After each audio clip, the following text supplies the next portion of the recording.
What a great crowd. Yeah. You guys must be excited to hear Pastor Phil. Yeah. Yeah. You know, one thing Pastor Phil is known for is his smile, right? Well, he's going to tell you his testimony today, and I want to tell you his life hasn't been all roses. So let's learn from Pastor Phil today about how he came through some difficult times to be smiley Pastor Phil. Take it away, Daddy.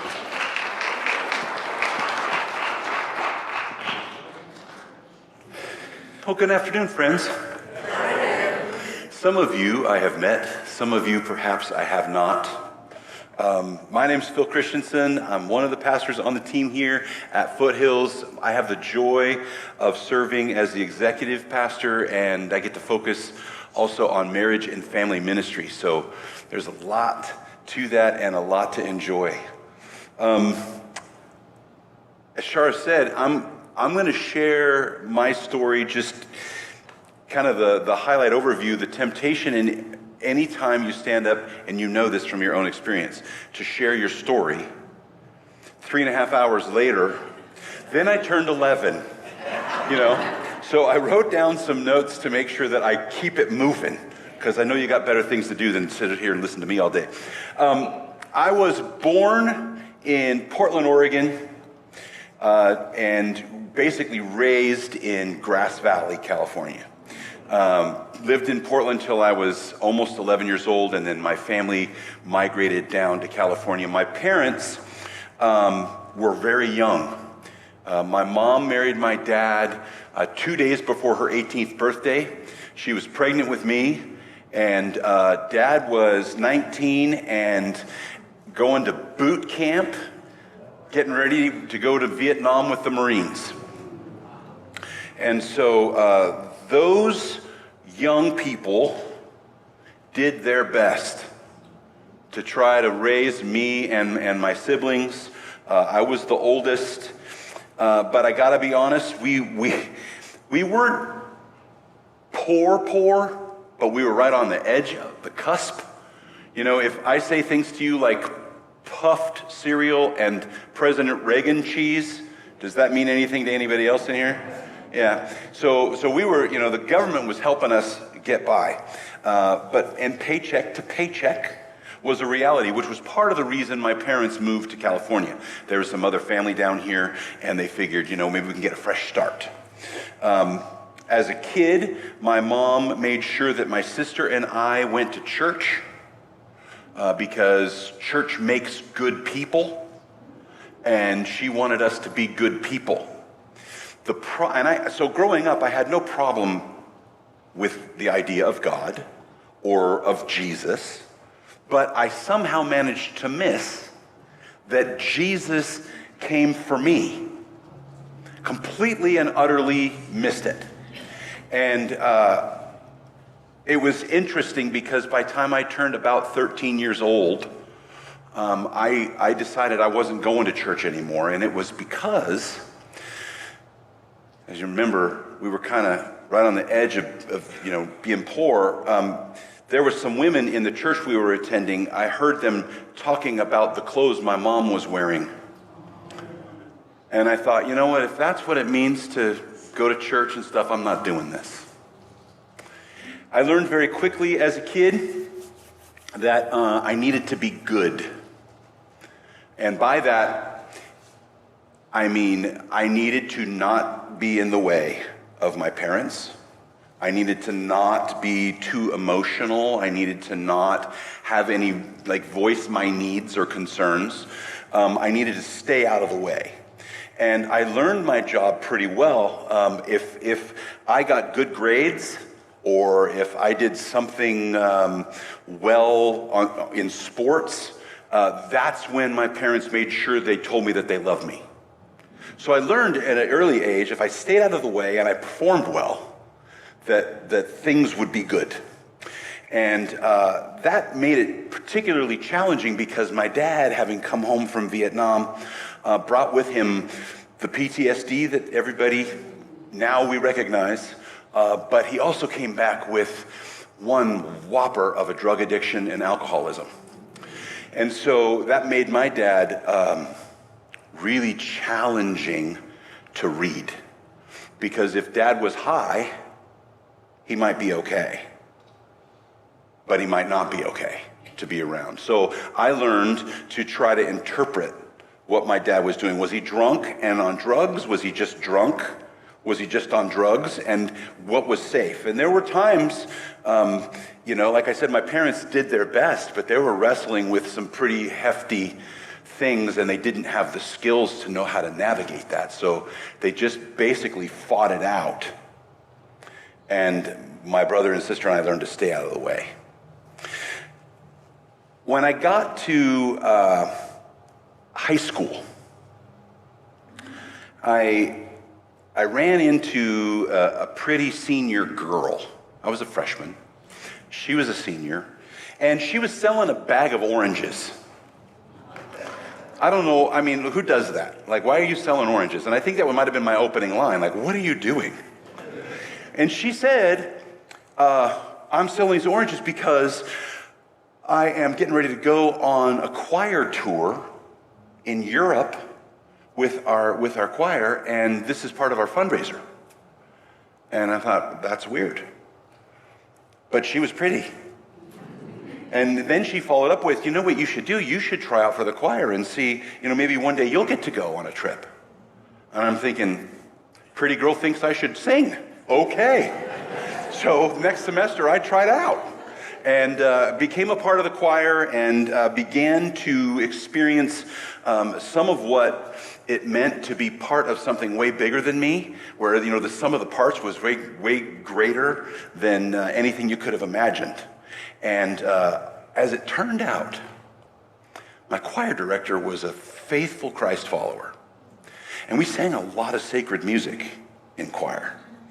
And Mr. Baggett is his name, and he would describe in great detail what this, singing through parts of, David and Absalom and these stories. He'd tell you all the story.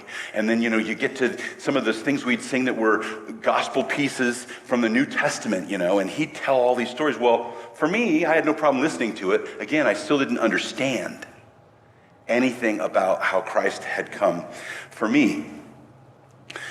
I ended up graduating from high school. I went to Chico State. I wanted to become a school teacher.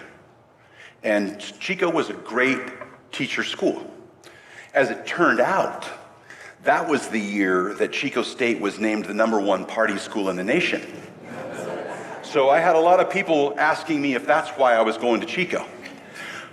I didn't party.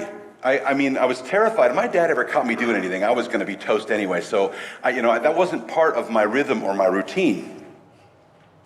So I got to be part of the choir there at Chico as well. And when, by my senior year, that was 6 months after the wall had come down in Eastern Europe. Mr. Gorbachev, tear down that wall, right? 6 months after that happened, we got to take a tour of Eastern Europe and the Soviet Union. And I got to tour with the Estonian Philharmonic. So this was a big deal. The wall had come down. We got to go to Estonia. We got to see places and sing the national anthem for the Estonians that they hadn't heard in 40 plus years. And while I was on that tour, there were 55 of us all together. 3 of them were Christians. 1 guy, 2 gals. And that guy and I, for whatever reason, now we're 3 weeks on this tour, and they were intentional, they being those who planned it, were intentional about kind of mixing us up for the roommate thing. Because when you're on planes, trains, and automobiles for 3 weeks, you're going to get on each other's nerves. So they tried to mix us up with who our roommates were going to be so that we didn't bug each other. But as God would have it, Andrew, the one Christian guy, and I were roommates 80% of the time. And I got to watch these Christians. I got to watch these Christians live differently than the rest of us. And I remember thinking at one point, we're a week or two into the trip, somewhere in the first week of June, I lost track of the actual date and time because we were in Russia, and those white nights messed me up. I mean, at 10:30 or 11 o'clock at night, it looks like it's dusky. I had no clue what day it was, whatever. But we're a week or two into the trip, and I remember there was a rare moment when I was in my hotel room. I was by myself, and I remember thinking, they have what I need. I wasn't quite sure what that entirely meant, but I remembered being a kid in church, and I remembered being taught that when you pray, you get on your knees. So I got on my knees, and I said, in a hotel room in Russia, I said, God, I don't even know if you're there, but if you'll take me, I will serve you for the rest of my life. And I tell you what, I felt like, I don't know if you ever experienced this when you were a kid, you're wearing overalls and somebody would grab you by those straps and pick you up. Okay, it felt like the Lord was picking me up off the ground, except I didn't have the wedgie, And I, for the very first time in my life, I felt like I could breathe.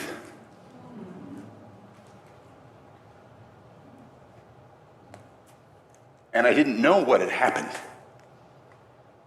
But I went downstairs right after that. My buddy Andrew was waiting. We were getting ready for dinner. Big, long table, all of us, sitting across from each other. He saved me a spot. I sat down next to him. We begin to eat. 5 minutes into the meal, Andrew puts his fork down. He looks at me and he says, "Something happened with you and God." And I was embarrassed. I felt like the kid who got caught kissing the girl at the prom or something. I didn't know what to do with me. And I'm like, yeah.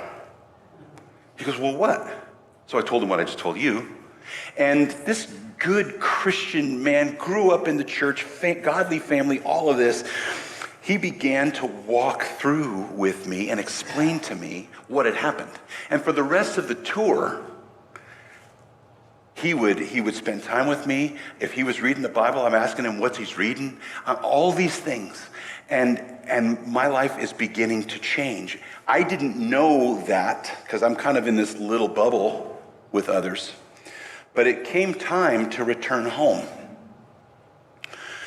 Well, when we got home, I got home to my live-in girlfriend. So I said to her, we need to start going to church. She says, I'm not doing that. I said, okay, well then we're done. And I moved out, and I moved into the fraternity house. Because I had, right before the tour, had been elected president of the fraternity. Now, in case anybody here ever joined a fraternal organization like that, so you all know that I didn't get elected because of my leadership skills. So I move into the fraternity house. The Lord knows how he's wired me. He knew I wasn't going to give up on that. I wasn't going to just quit and walk away because I finish what I start. But what that did is that drove me to understand that I either need to really go deep in this understanding of what it means to know and walk with God, or I'm going to waffle. So what I did was I hunkered down in my room. It was summertime. Hunkered down in my room. I would turn on the AM radio there in Chico that was a little Christian radio station just up the Skyway going towards Paradise. And 12 hours a day, 6 a.m. to 6 p.m. it was on. They'd play some music, but mostly it was Bible teaching. Chuck Swindoll, David Jeremiah, those guys. And so I would listen to Bible teachers, and I would study my Bible, and I started going to Andrew's church, like right away. And bit by bit, I'm growing, and I'm voracious. I was like hungry. I couldn't believe that I didn't have to know all the answers because I now knew the one who did. I didn't know how freeing life could be. And within just a few months, I took a an evangelism class at that church. And a few months after that, I found out that the junior high ministry at that church needed volunteers. And I thought, you know what? If someone had told me about Jesus when I was in junior high, that could have made a huge difference. I loved kids. I was going to school to be a teacher. I'm thinking, let's do this. So I volunteered. Most of those students knew more than I did, hands down. There was a mix of us. There were about 14 of us college-age students, plus some, we called them sponsors. They were couples in the body who also served.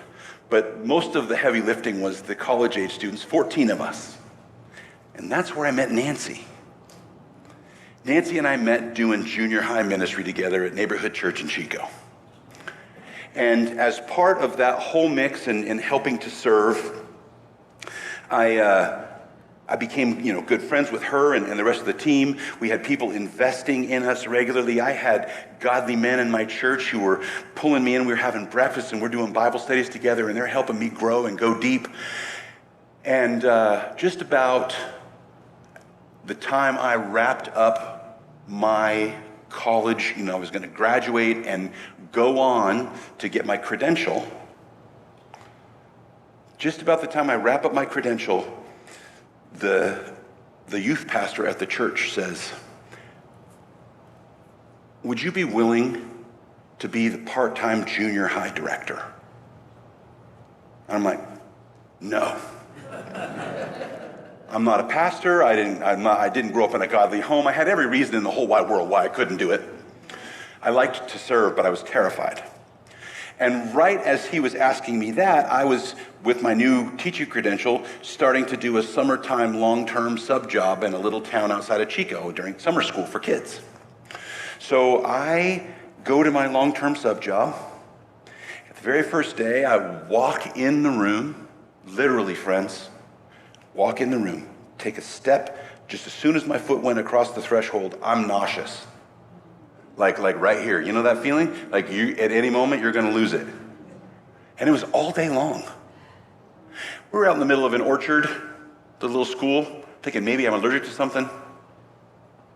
Next day, same thing. Next day, same thing. 2 weeks go by, same stinking thing. But as soon as I left the classroom, it went away. So after a couple of weeks of the craziness, I'm getting into the car to go home, and I'm complaining to the Lord about it. I said, "I'm miserable." And as clear as ever, he says, "Yes, and you're going to be until you do what I've called you to do." Then, no, here's where it got crazy. Then he plays back my own voice in my head from that day in Russia when I said, "If you'll take me, I'll serve you for the rest of my life." Friends, that still gives me goosebumps. And I knew, okay. I drove from that parking lot to the church, found the youth pastor, said, okay, I'll do it. But you have to teach me everything. I don't know how to do this. And he said, absolutely. He and some other pastors, and they invested in me. And again, I had some amazing godly men in our church who were investing in me. And within a couple years, just to give you a little sniglet of the joy, within a couple years of my coming to know Christ, my dad came to know Christ. And that guy was turned inside out and upside down. He was a whole new man. So much so that when I tell my kids about how my dad was growing up, it doesn't jive. They don't understand how Poppy could possibly be like that guy was. He couldn't talk about Jesus without weeping. Powerful, amazing transformation in him. About a year after that whole invitation to be junior high director and God calling me to that, Nancy and I got married. And there's a picture, actually. Yeah, I married up. We got married. I was the part-time junior high guy. She was getting ready to herself enter into the credential program at Chico. And together, we served at the neighborhood church in Chico for about 7 years. doing student ministries and guiding high school students. Ultimately, I ended up being the pastor of all of the student ministries there. I had hands-on with high school, had a junior high pastor that worked with me. That was his area of focus. And then the Lord called us to seminary in Kentucky. Now, let me explain to you the goodness of God. The reason it was Kentucky was because I begged him not to send us to LA. We had one little child, 18 months old. We're expecting a second one. And we packed up everything and we moved to Kentucky. And it was unmistakable that the Lord had called us to that. Everything from how he provided the moving truck. You know, back then, this was 1998. You know, back then, the moving truck was about $1,000. I heard you. Even now, I heard you say, oof. I was right. I'm like, where are we going to get that money? Literally, my very last day at the church, got to preach, and the neighborhood church at that point was a very large church, even 2,500 on a Sunday. And a guy came walking up to me. First time, never been in that church before. He's weeping. And he says, I want to thank you for sharing the story, for talking about what God's doing. And he hands me a check for $1,000. He says, I want you to be able to do whatever God's called you to do. And I'm like, ding, ding, ding, ding. That's moving truck money. Because the next day I was going to get the moving truck. God provided in a million different ways. And that congregation, they gathered around Nancy and I that last Sunday. They laid hands on us. They said, we're sending them out like missionaries. In fact, we want them to come back, and we want them to serve here when they're done. And it was just a beautiful, beautiful thing. It turns out that assurance of God's call to that place in Kentucky, to that school, was critical for us, because over the next couple of years, while we were in seminary in Kentucky, we would need that assurance in order to hold on. We moved in June. Beginning of July, I start summer intensive courses and things, and my wife goes into preterm labor. Emergency room visit. We're brand new. We don't know anybody. We get there. Nancy has to stay at the hospital. But I can't stay with her because we've got a little toddler who can't stay at the hospital, and we got nobody. And the Lord says, I got you. I've got you. The baby's going to be fine. Everything's going to be... So Hannah and I, our toddler, we went home. Next day, everything's fine. All is well. The church that sent us forgot us. We were off the mailing list within 3 months. They didn't support us financially at all like they said they would. Not $1. We felt abandoned. But if we weren't sure that God had called us there, we would have despaired. And there were some faithful ones from that church. There were 2 women in particular. One lady, she would gather up and clip coupons for diapers and wipes and baby food and all those things. And every month, we'd get a little packet in the mail from her where we could take advantage of those things. Another woman, once a month or maybe every 8 weeks, she would send us a sweet note praying for us and a check, $50. And she'd specifically say, this is for a date. You can't use it for bills. I went from being a full-time student to within 6 months being a very part-time student working 3 jobs, trying to make it, and still ended up having to run a credit card occasionally to buy groceries. Nancy and the kids were on WIC. We were getting food from the food bank. Nancy's watching other people's kids in our house. We're trying, but the Lord had called us, and we knew this is where he wanted us to be.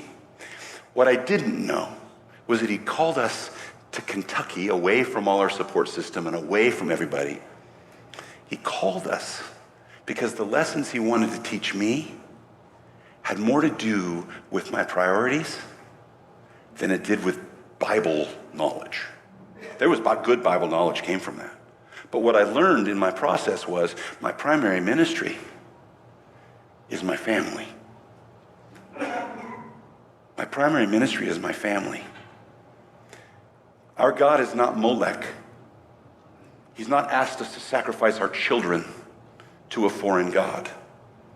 He's asked us to raise our children in the fear and admonition of the Lord, where he has priority. So my primary ministry, and the reason this stood out so just clearly to me, was there were students at the seminary, Asbury Seminary. You guys heard of Asbury College this last year? There was a revival and stuff going on. Well, right literally across the street is the seminary.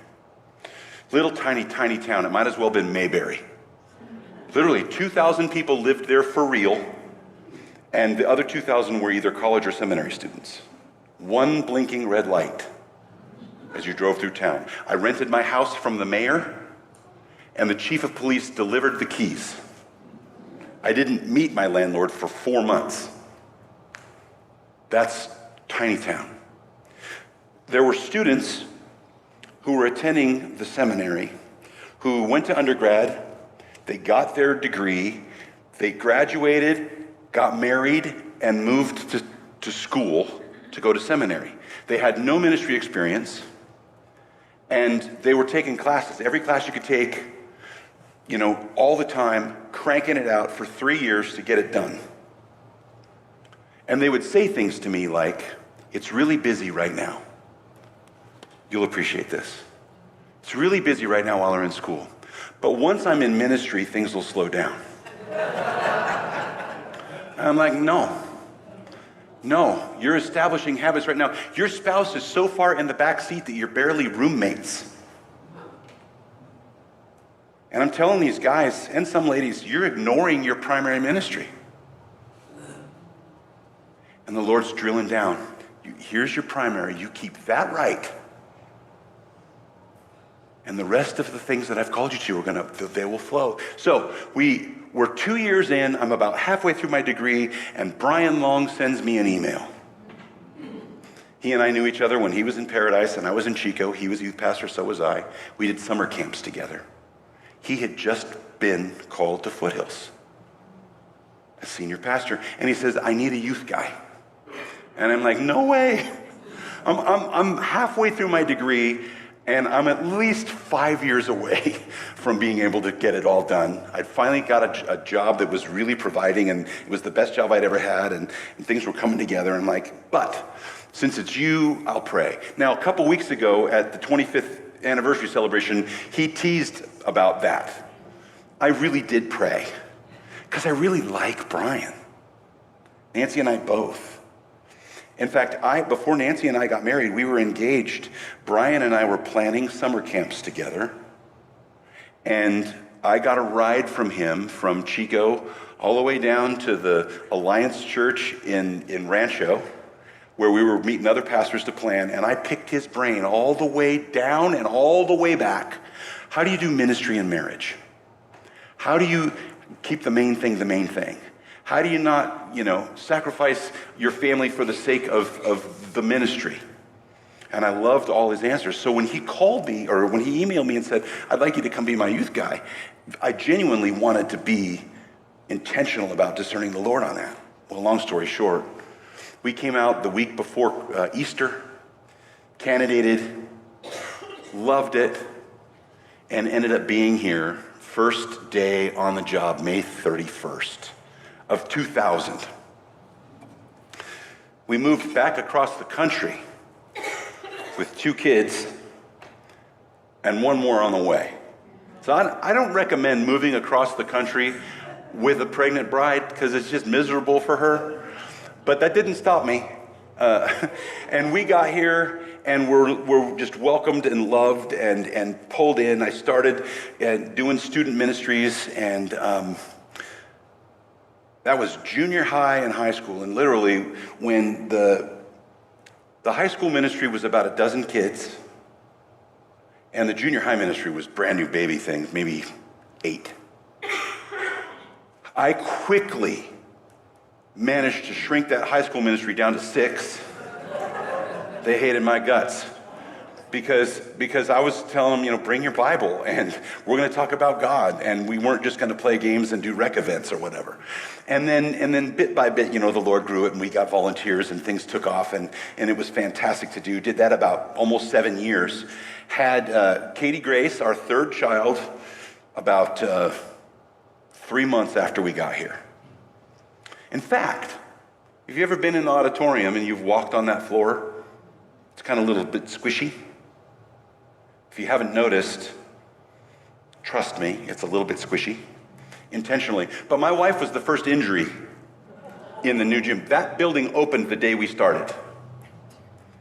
Nancy, we were a youth group. Students were being students, running around. And one young man was running backwards from some girls who were chasing him. He didn't see Nancy over here. And he ran into my very pregnant wife. And down she went and broke her elbow. So when she delivered Caitlin, she still had her arm in a little bit of a sling.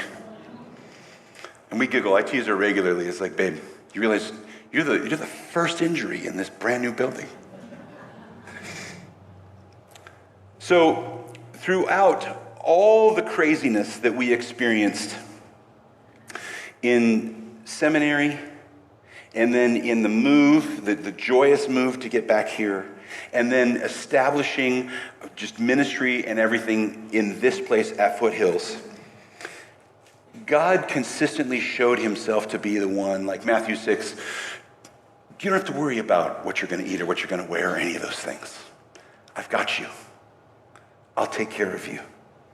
Jehovah Jireh, my provider. God is faithful, and I think that one of the things that has been so much fun for Nancy and I to see is that as we trust God, we watch him do things that we never saw coming, that are better than anything we ever dreamed. When I candidated to be here at Foothills, the leadership board asked me, how long do you think you'll be here after you get your master's? Because I think there's an assumption that once you get, more degrees or whatever, everybody aspires to be a senior pastor. So how long do you think you'll be here? And I said, not a minute longer than the Lord wants me to be. But I'm going to plan like I'm going to die here. And the Lord has been so kind. Ministry wasn't my idea. I wasn't looking to be in ministry. But he called, and he's provided. He's equipped. I've been part of things that I never, ever dreamed of, because God has said, this is what I have, this is what I want, and I said, okay. Not because I'm smart, not because I've got all the best ideas, but because he's faithful. He's faithful. And he has continued to be all these years. Currently, like I said earlier, as executive pastor, I have the privilege of being able to make sure the DNA of Foothills Church gets passed on to our staff as it grows. I get to make sure that we care well for our team. I don't know if you know this. I know you know it about me, or most of you do. I've been here 25 years, but Josiah's been here 21 years. Dorothy's been here 21 years. Dylan's been here 17 years. We have longevity because this body, these people, this place cares well for their pastors. And it's a joy and it's a privilege to be able to serve together. So this guy grew up in a weird space. God in his grace reaches out and gives me more than I ever dreamed of in not just my salvation, but in a bride, like I said, that I married way up on. I got kids. Here's a picture of the fam. You saw some of you, if you saw the video that was out a couple weeks ago at the celebration, you got to hear from my 4 kids. Noah is the youngest one. He's the third from, I guess that would be your left. He just graduated high school. We blame our young marrieds ministry for Noah. Because when Nancy and I were transitioned out of doing student ministries, we began to do young marrieds. We were doing the college-age ministry as well, and as those college-age people, they got married, we realized there's some unique needs. So we started doing young marrieds. Pastor Dylan and his wife were part of the very first batch of young marrieds that we had. And as they started having babies, Noah is smack dab in the middle of that. He's like 6 weeks older than their oldest daughter, Anna. So those two grew up together. But the joy of having my family still around, they're all Caitlin and Hannah, you probably know because they help lead worship on Sunday mornings if you're ever in special services, Christmas or Easter, or you might see them if you're there on a Sunday morning. My son Caleb and his wife, they live right down in Citrus Heights. We've got 4 grandbabies now, all granddaughters. And everybody teases me, all granddaughters. I'm like, yep, those are the ones. They got me wrapped around their finger. Let's just be honest. So I talk about all of this because, it's my story, but it's the goodness of God's story. He met us in the middle of, met me in the middle of a mess as a kid growing up. He met me through some crazy, wonderful circumstances just because I was singing. He met me in the middle of being fearful for ministry and said, I'll take care of you. He gave me a bride that is way better than anybody I could ever imagine. He's given me a place to serve, people that I love, and others that I just respect being alongside as we journey. And all of it isn't because I deserved it. It's because he's good. It's because he's faithful. There's one more picture. There's Christmas. It's got all 4 grandbabies in there. Hannah. So Hannah's husband Connor has the second grandchild on his shoulder there. And Hannah's right next to him. Hannah has 3 of the 4. And Caitlin and her husband Hayden have little Carrie June.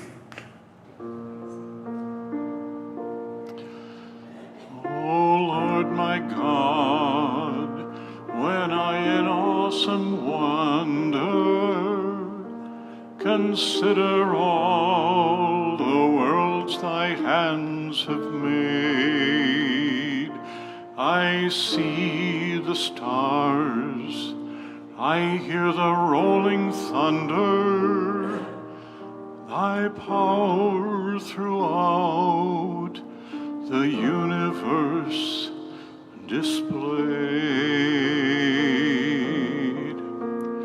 Great is thy faithfulness.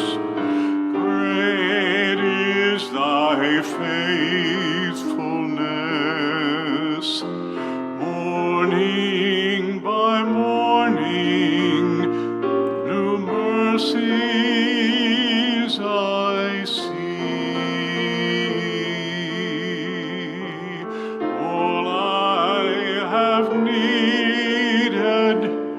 Thy hand hath provided. Great is thy faithfulness, Lord, unto me. He is able,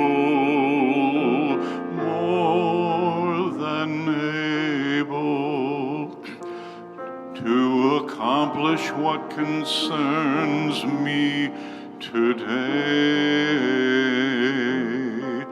He is able, more than able, to handle anything that comes my way.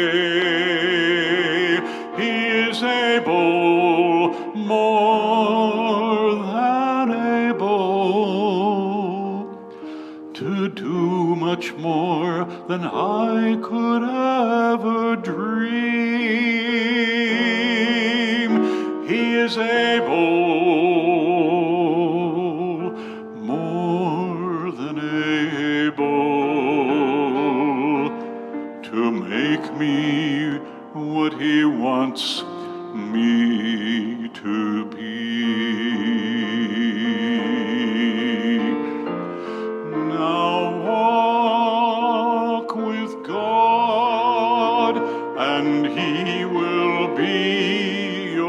dearest friend, where'er you go, in anything you do. And may your life reflect His love to everyone. Now walk with God, and He will walk with you. On God's holy word, I challenge you to give to the Lord your life anew. My friend, make your choice. He waits for you, for this is the moment of truth. Now walk with God, and He will be your dearest friend. Where'er you go, in everything you do, and may your life reflect His love to everyone. Now walk with God. Now walk with God. Now walk with God, and He